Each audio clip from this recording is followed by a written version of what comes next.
Assalomu alaykum, Migratsiya O'zbekiston ijtimoiy tarmoq obunachilari. Bugun sizlarga Latviya mamlakati hamda u yerdan taklif etilayotgan ish o'rinlari haqida to'liq ma'lumot berishga harakat qilaman. Video davomida Latviya vizasi haqida gapiradigan bo'lsak, Latviya vizasini hozircha 2025-2026 yil sarhisobi bo'yicha qo'lga kiritish Yevropaning Shengen hududiga a'zo bo'lgan boshqa Yevropa mamlakatlariga nisbatan osonroq.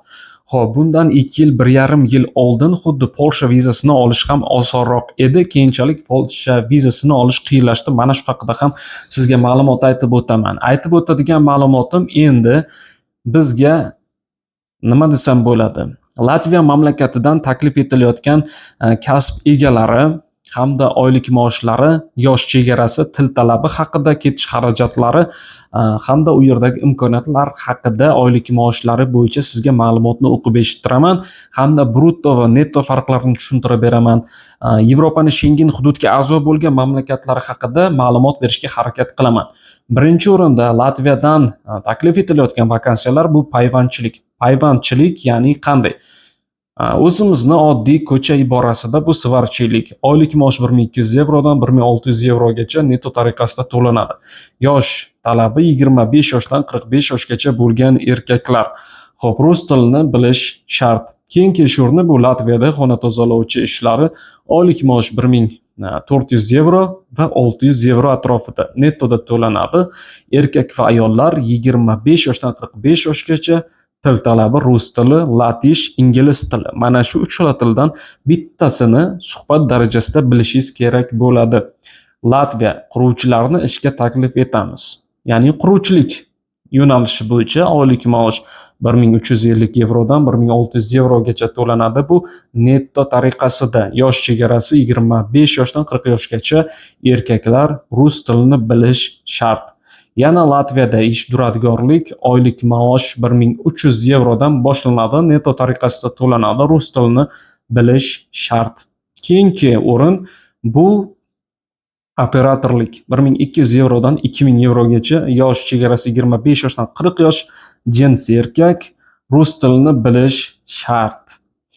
Latviyada oxirgi vakansiya oshpazlik 1200 yevrodan 1500 yevrogacha netto tariqasida to'lanadi, 22 yoshdan 48 yoshgacha bo'ladi va 5 yillik tajribaga ega bo'lish kerak. Rus tili yoki ingliz tilini suhbat darajasida bilish kerak.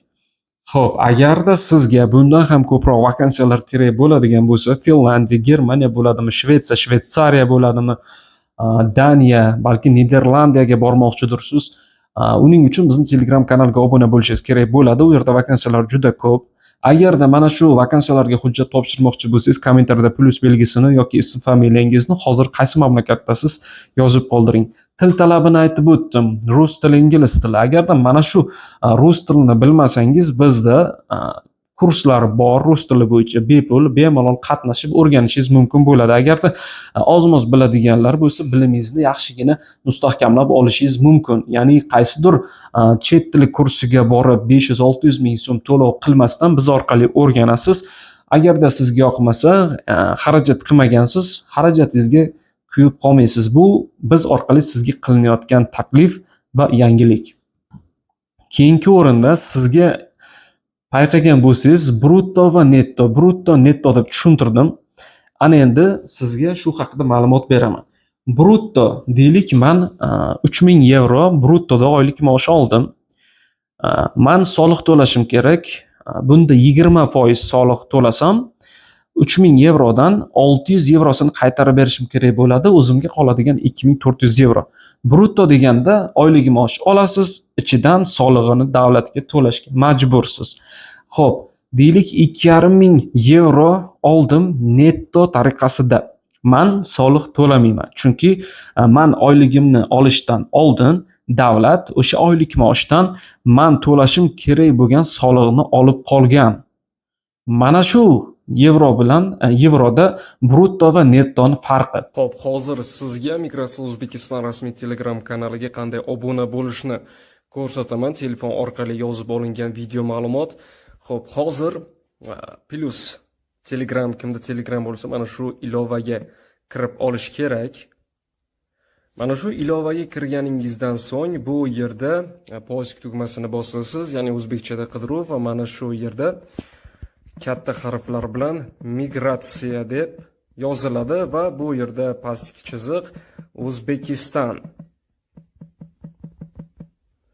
Xo'p, yozganingizda O'zbekiston migratsiyasi kelib chiqadi. Mana shu migratsiya O'zbekiston rasmiy Telegram kanalining ustiga bosganingizda bu yerda ishchi vakansiya Germaniya bo'yicha va balki Janubiy Koreya, Kanada, boshqa davlatlar bo'yicha, Birlashgan Arab Amirliklari va dunyo bo'yicha 30 ta davlatga yaqin mamlakatlar ichidan ishchi vakansiyalar taqdim etiladi. Oylik maoshlar, ketish xarajatlari hammasi to'liq aytib o'tilgan. Mana shu bu yerda qoldirilgan havola orqali onlayn ro'yxatdan o'tish havolasiga kirib, ro'yxatdan bemalol o'tishingiz mumkin bo'ladi, agarda sizga qaysidir davlatdagi bo'sh ish o'rni va vakansiya ma'qul kelsa.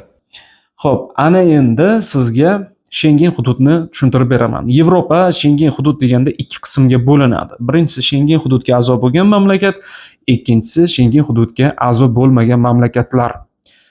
44 ta mamlakat bor Yevropada, 29 tasi Schengen hudud, 15 tasi esa Schengen hududga kiritilmagan mamlakatlar. Deylik, Schengen hududida 29 ta davlat bor. Siz Polshaga bordingiz. Polsha orqali, o'sha viza orqali Finlandiya, Norvegiya, Shvetsiya, Italiya, Fransiya, Ruminiya, Bolgariya mamlakatlariga bemalol tekshiruvlarsiz borib kelishingiz mumkin bo'ladi. Chegara nazorati yo'q bunda. Valyuta birligi yevro.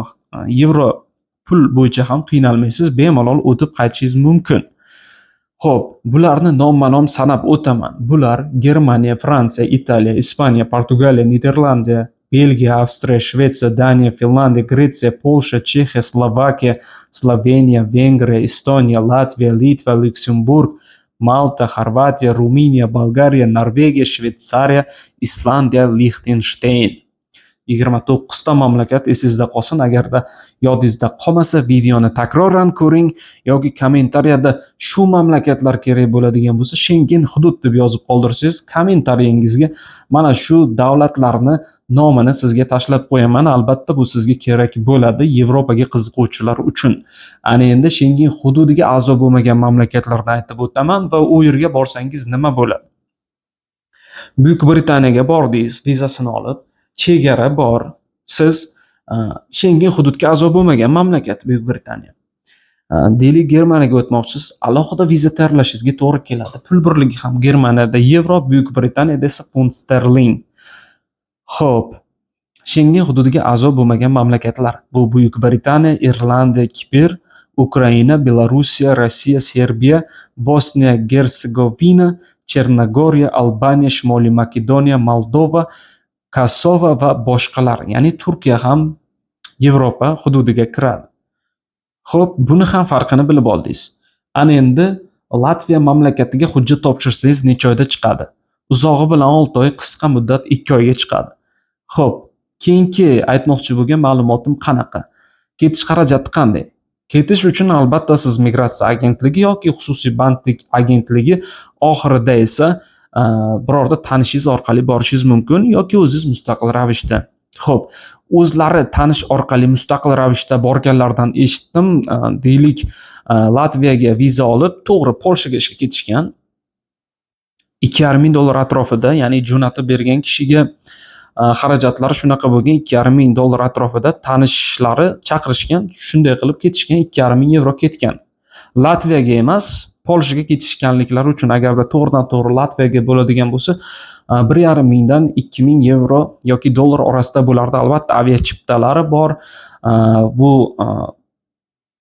ish beruvchi bilan ro'yxatdan o'tish, tayyorlangan hujjatlar kiradi buning ichiga. Kimdirlar esa €1000 ga ham, $1000 ga ham Latviyaga hujjat tayyorlashgan o'zlari mustaqil ravishda. Migratsiya orqali ketadigan bo'lsangiz ham $800 dan $1200-1500 atrofiga ketishi mumkin eng yuqorisi.